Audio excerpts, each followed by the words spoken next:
Pakistan team نے پہلے ٹی20 match میں 88 رن سے نیوزی لینڈ کو ایک تاریخی عبرتناک شکست دے کر پہلا میچ اپنے نام کر لیا ہے۔ پہلا میچ جیتنے کی اصل وجہ پاکستان کی بیٹنگ لائن کے ساتھ بولنگ لائن مضبوط ہونے کے ساتھ ساتھ امپائروں کی ایک دو نہیں بلکہ 3 بڑی بے ایمانیوں کی وجہ سے پاکستان نہ صرف پہلا میچ جیتا ہے بلکہ کئی بڑے ریکارڈ بھی اس میچ میں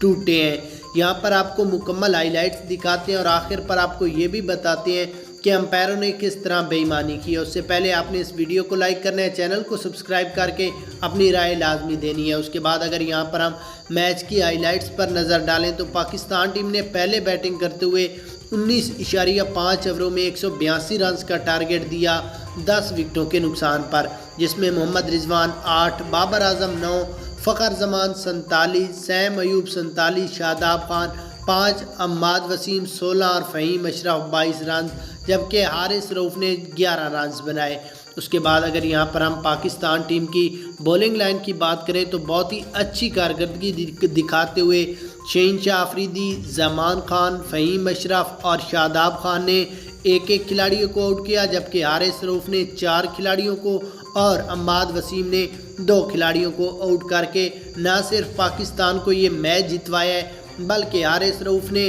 کرکٹ کی تاریخ کا 45 سالہ ریکارڈ اپنے نام کر لیا ہے اور انٹرنیشنل کرکٹ میں سب سے زیادہ وکٹیں لینے والے صرف حارث